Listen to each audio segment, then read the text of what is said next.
नमस्कार, आप live cities पर सुबह की चाय देख रहे हैं। मैं गरिमा भारती हूं और मेरे साथ वरिष्ठ पत्रकार रवि उपाध्याय हैं। सर, आज की सुबह काफी नई, काफी ताजी है क्योंकि कल देर शाम बहुत सारी चीजें हुई जिन्होंने बिहार की राजनीति में एक अजब सी हलचल पैदा कर दी। सबसे पहले हम शुरुआत बांकीपुर विधानसभा उपचुनाव से ही करेंगे। शाम को तो बहुत सारी चीजें हो गई और सुबह की अखबारें पटी हुई हैं उन खबरों से। आज क्या असर होने वाला है उसका? देखिए, सबसे बड़ी बात और चौंकाने वाली बात है बांकीपुर विधानसभा उपचुनाव की जो हम लोग बात कर रहे हैं।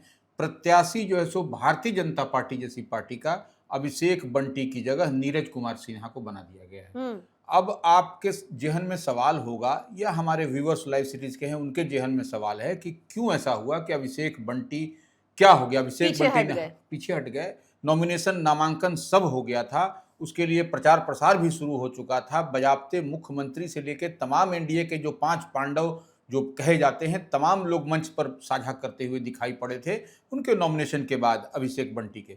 अब देखिए, वह विड्रॉल कर लिए। अब तो कह रहे हैं कि हमारे पारिवारिक कारण था। बजाबते press conference Bharatiya Janata party के प्रदेश मुख्यालय में करके संजय सरावगी जो प्रदेश अध्यक्ष हैं उनके पास अपना रिक्वेस्ट लेटर कह लीजिए या अपने नाम को की वापसी के लिए तमाम तरह की बात कही और बोले कि हम भारतीय जनता पार्टी में सिपाही के तौर पर काम करते रहेंगे जैसा पहले करते रहे। और भारतीय जनता पार्टी के राष्ट्रीय अध्यक्ष नितिन नवीन नवीन। को उन्होंने धन्यवाद भी दिया कि जी। हमारे जैसे एक छोटे से कार्यकर्ता पर बहुत उम्मीद भरोसा जताया। लेकिन अब सवाल यह है कि नीरज कुमार सिन्हा को बना दिया गया। अभिषेक बंटी पारिवारिक कारणों से हट गए। तो नीरज कुमार सिन्हा का बैकग्राउंड की अगर हम लोग बात जी। करें तो वह निश्चित रूप से भारतीय जनता पार्टी के अविवाहित हैं अभी तक। भारतीय जनता पार्टी में वह अब देखने वाली बात है कि इस उम्र तक अविवाहित हैं। उनके हालांकि उनके माता पिता जो जानकारी जो उनके बायोडाटा से छन के आई है वो नहीं है। अच्छा। तो ऐसे में वह जीवनदानी बनते हैं, क्या बनते हैं? और लेकिन तब है कि उनका परिवार जनसंघ से जुड़ा हुआ परिवार है और भारतीय जनता पार्टी से जुड़ा हुआ परिवार है। तो जनसंघ से जुड़ा हुआ। जनसंघ से, जो भारतीय जनता पार्टी के पहले जनसंघ कोर हुआ रही। करती जी। थी, उसका चुनाव चिन्ह उसका दीपक हुआ करता था।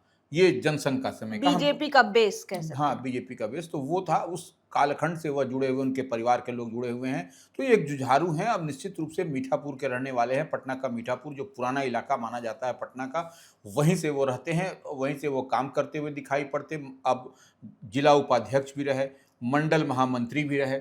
उसके बाद से अभी तो वो नरेंद्र भारती मंडल के अध्यक्ष बने हुए हैं नीरज कुमार सिन्हा। तो अब निश्चित रूप से जो बांकीपुर विधानसभा का उपचुनाव है यह हॉट सीट बना हुआ है। हॉट सीट है भी क्योंकि राष्ट्रीय अध्यक्ष जिस पार्टी का हो और वह भी भारतीय जनता पार्टी का, तो निश्चित रूप से पूरे देश की मीडिया की नज़र इस पर है। इसी लिहाज से आपने शुरू में ही कहा कि तमाम अखबारें पटी पड़ी हैं। निश्चित रूप से यह एक बड़ा मसला, बड़ा मामला एक राजनीतिक हल्के में दिखाई पड़ रही है कि क्या कारण हुआ कि अभिषेक बंटी हट गए चुनाव लड़ने से पारिवारिक कारण का हवाला दे करके और नीरज कुमार सिन्हा को बना दिया गया। और देखिए कितनी जल्दबाजी हुई बनाने में, इस बात को भी हम लोग देखो समझ पा रहे हैं कि इधर एक तरफ उनका हटने से, मैंने चुनाव लड़ने से अभिषेक बंटी इनकार कर रहे हैं, दूसरी तरफ नीरज कुमार सिन्हा का नोटिफिकेशन दिल्ली तुरंत जो तैयार हो गया। तुरंत तैयार होकर आ गया कि उनको उम्मीदवार बनाया जा रहा है। तो यह निश्चित रूप से कहीं ना कहीं यह पटकथा लगता है लिखी जा चुकी थी या फिर यह पटकथा समझ में किसी को आ रही थी, उसी आधार पर इसको तैयार किया गया। यह इतनी बात हम लोग जो समझ एक पा रहे चीज हैं। और गौर करने वाली है। हम लोग जब कल शाम को चर्चा कर रहे थे कि चुनाव इतनी जल्दी उम्मीदवार जो है वो नए ला दिए गए, अ, अभिषेक सिन्हा के जगह नीरज सिन्हा, यानी कि रिप्लेसमेंट भी इतनी जल्दी मिल गया। लेकिन ये सारी जो घटनाएं हुई या फिर जब खबरें निकल कर आई कि अब अभिषेक सिन्हा पीछे हट गए, अब नीरज सिन्हा होने वाले हैं दावेदार बांकीपुर विधानसभा उपचुनाव के लिए, उससे ठीक पहले एनडीए की एक बैठक हुई थी। बिल्कुल। उसमें क्या हुआ? देखिए, निश्चित रूप से एनडीए की बैठक, सम्राट चौधरी जो मुख्यमंत्री बिहार हैं, भारतीय जनता पार्टी का पहली बार बिहार में सपना साकार हुआ है, कोई अपना मुख्यमंत्री बना है। अब तक भाजपा का कोई भी बिहार में मुख्यमंत्री नहीं बना था। जी। हालांकि एनडीए की सरकार बनी थी, कोलिशन गवर्नमेंट होता था, सब कुछ संयुक्त रूप से चलता था, लेकिन भारतीय जनता पार्टी का मुख्यमंत्री बनना अटल बिहारी वाजपेयी का सपना साकार हुआ कि हमारा भाजपा का मुख्यमंत्री सम्राट चौधरी के रूप में मिला। और तो निश्चित रूप से एक अन्य मार्ग जो है, जो मुख्यमंत्री का आवास एलोकेटेड है, कर्णांकित है, उसमें बैठक हुई। एनडीए के तमाम बड़े नेता, आपको जिला अध्यक्ष से नीतीश लेकर के, कुमार भी आए हाँ थे। बिल्कुल, तो वो तमाम जो नीतीश, देखिए 5 पांडव तो रहेंगे ही रहेंगे, नीतीश कुमार रहेंगे और नीतीश कुमार ने ही सम्राट चौधरी के लिए वो मुख्यमंत्री के लिए स्पेस खाली किया। स्पेस खाली बनाया था, तो वो रहे। और उसमें देखिए, अब थोड़ा सा इसको आप अगर यदि इसको डिकोड करिएगा तो सम्राट चौधरी के यहाँ बैठक होती है दोपहर में या कह लीजिए या दिन में। जी। जैसे ही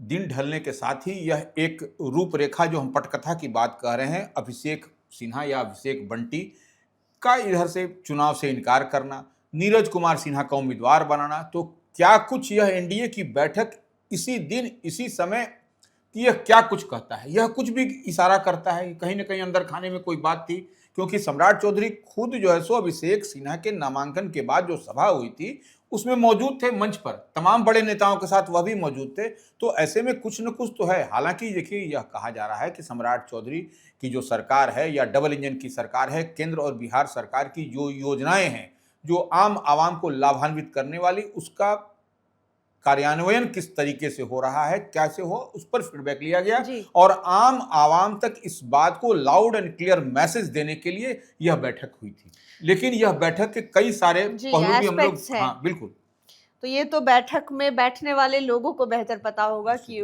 मतलब क्या फैसला किससे जुड़ा हुआ है।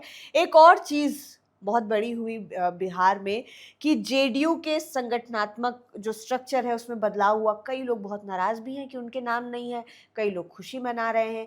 एक छोटू सिंह है जिनको हटा दिया गया पार्टी से। ये सारी चीजें किस ओर इशारा कर रही है, यानी कि अब जेडीयू के सर्वे सर्वा कौन है, फैसले कौन ले रहा है? नहीं, देखिए, सबसे बड़ी बात है कि जेडीयू के अंदर कुछ न कुछ तो खींचतान है जी।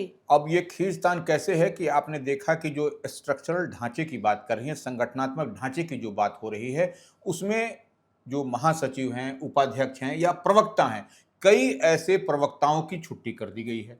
कई ऐसे महासचिव थे, उनको भी छोड़ दिया गया है, उपाध्यक्ष को भी छोड़ दिया गया है। और जो सामाजिक समीकरण ताने बाने की, अब देखिए, एक नाम की हम चर्चा करेंगे, वह प्रखर प्रवक्ताओं में उनकी भी गिनती होती थी। वह मधेपुरा से आते थे, डॉक्टर निखिल मंडल। तो वह बहुत अच्छे उम्दा बोलने वाले में से उनकी गिनती थी। उनको भी इस बार साइड ट्रैक कर दिया गया, साइडलाइन कर दिया गया है।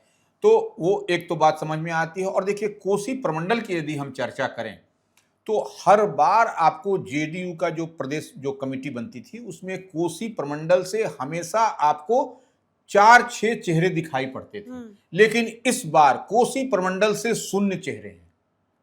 और ये बड़ी बात है, क्योंकि कोसी इलाके में अगर आप जाएंगे तो जेडीयू के जो कोर वोटर्स माने जाते हैं उनकी संख्या बहुतायत में है। बिल्कुल। और वो देखिए, कोसी प्रमंडल की अगर बात करिए तो विजेंद्र यादव जो उप मुख्यमंत्री हैं वह कोसी इलाके से आते हैं, सुपौल से ही आते हैं जी। तो वो अब ऐसे में क्या यह इंगित करता है, क्या बताता है, क्या दर्शाता है कि कोसी प्रमंडल से आपने जीरो पर बोल्ड कर दिया गया।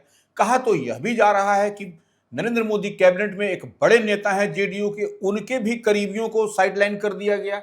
लेकिन अब एक बात और छन करके आ रही है कि जेडीयू में कुछ जो इधर उधर किया गया है उसमें फिर से कुछ लिस्ट निकलने वाली है। उसमें कुछ नाम आपको एड ऑन होता हुआ दिखाई पड़ेगा। लेकिन इससे पहले आपने देखा कि नीतीश कुमार के आवास पर कई लोग जो जिनको हटाया गया है जाकर के मिलने गए थे, लेकिन उस दरमियान भी उनकी बात नहीं कही गई, उन लोगों को वहां से हटा दिया गया। उसके बाद वो संजय सिन्हा जो जेडीयू के राष्ट्रीय कार्यकारी अध्यक्ष, उनके आवास पर जाकर के भी गुहार लगाई। और वह वीडियो फुटेज भी हम सबके सामने दिखाई पड़ रहा है कि किस तरीके से संजय झा एक नेता को, अपने ही पार्टी के नेता को, कि वह माहौल बिगाड़ने में लगे हैं, माहौल बनाने में लगे हैं, कई तरह की बात कही जा रही है। तो अब ऐसे में देखिए, छोटू सिंह जिनका नाम अरविंद सिंह है, ऐसे घर का नाम या ऐसे हम लोग छोटू सिंह के नाम से उनको भी पार्टी ने 6 वर्ष के लिए निष्कासित कर दिया है। यह सब घटनाक्रम कुछ न कुछ तो बता रहा है कि पार्टी के अंदर कोई आपको बेहतर नहीं दिखाई पड़ रहा। अब इससे थोड़ा सा और कनेक्ट कर लीजिए आप, आरजेडी के अंदर भी कुछ नहीं अच्छा दिखाई पड़ रहा है। आपने देखा भी कि रोहिणी आचार्य का बीते दिन जो सो एक्स पर पोस्ट उन्होंने किया था जी। पार्टी के एक जो उनके सारण से ही वह लोकसभा का चुनाव लड़ी थी, हारी थी, और वहां पर एक उन्हीं के समाज के, उन्हीं के जात के, उन्हीं के वर्ग के थे, उनको निकाल दिया गया। उस पर वह बिफर पड़ी थी और कई लंबा चौड़ा पोस्ट उन्होंने किया और पार्टी में कहा कि हम लालू प्रसाद यादव की बिटियां हैं, हम जो एक बार ठानते हैं, करते हैं, पार्टी में किसकी चल रही है, क्या चल रही है, कई तरह की बातें उन्होंने कही। और उसके बाद रेखा गुप्ता को यहां से प्रत्याशी बनाया गया, जो बांकीपुर विधानसभा उपचुनाव से आरजेडी के प्रत्याशी बनाया गया। उसमें देखिए आपको सुरेंद्र यादव का, वो तो पहचानते नहीं कौन है रेखा यादव। अब देखिए, सॉरी, रेखा गुप्ता को अब वही नहीं, आपको भाई वीरेंद्र जो मनेर से लगातार जीतते आए हैं, वह भी कह रहे हैं कि हम लोग, हमारी तो यही राय थी कि साझा उम्मीदवार विपक्ष दे और भारतीय जनता पार्टी के विजयी रथ को हम लोग रोकें इस उपचुनाव और में। आरजेडी में गड़बड़ी एक और बात की, जितना बवाल मचा हुआ है बांकीपुर उपचुनाव में, अभी लीडर ऑफ अपोजिशन को, बिल्कुल। आरजेडी के नेता तेजस्वी यादव को यहां पर रहना चाहिए था, लेकिन वो नहीं है फील्ड पे। अब ये भी खबर आ रही है कि यूथ्स की मीटिंग होने वाली है जिसमें भी तेजस्वी यादव ऑनलाइन शामिल होंगे। बिल्कुल। वो आकर ग्राउंड पर नहीं रहेंगे लोगों का हौसला बढ़ाने के लिए या फिर उन तक आरजेडी का मैसेज पहुंचाने के लिए। खैर, दीपक प्रकाश की बात कर लेते हैं। बिहार में पंचायती चुनाव भी होने वाले हैं जिसको लेकर कई तरह की बातें चल रही, कई तरह के कयास लगाए जा रहे हैं, लेकिन दीपक प्रकाश ने स्पष्ट तौर पर कह दिया है कि ये तो सही समय पर होगा। बिल्कुल। देखिए, पंचायत चुनाव की बात कही जा रही थी, कई तरह की बात हम लोग उसको देख समझ पा रहे थे। आरक्षण रोस्टर में बदलाव की बात पर उन्होंने कहा और उसके बाद ये कहा कि समय पर चुनाव होगा, जो पंचायत चुनाव है वह समय पर होगा और पहली बार ईवीएम के माध्यम से होगा, यानी कहने का मतलब इलेक्ट्रॉनिक वोटिंग मशीन के माध्यम से होगा। अब देखने वाली बात यह है कि कई सारे पद जो होते हैं वह आपको एक ईवीएम में कितना 15, 12, 14 ये होगा, तो कई सारे, कैटेगराइज करना हाँ थोड़ा बिल्कुल, डिफिकल्ट ये दिक्कत होगा। अब देखने वाली बात होगी कि ये जो है सो राज्य निर्वाचन आयोग जो है या राज्य निर्वाचन कार्यालय है वह किस तरीके से कितना ईवीएम एक एक बूथ पर दे पाता है, दे सकता है। यह भी एक बड़ा झमेला होगा आने वाले समय में, हमको लगता है, क्योंकि आप कई सारे पोस्ट होते हैं पंचायत में, आप देखिएगा तो मुखिया, उप प्रमुख, सरपंच, जो भी होता है, कई सारे पोस्ट होंगे, तो कैसे होगा, यह किस तरीके से कैटेगराइज किया जाएगा, कैसे उसको ये किया जाएगा, ये एक निश्चित रूप से मसला एक बनेगा आने वाले समय में।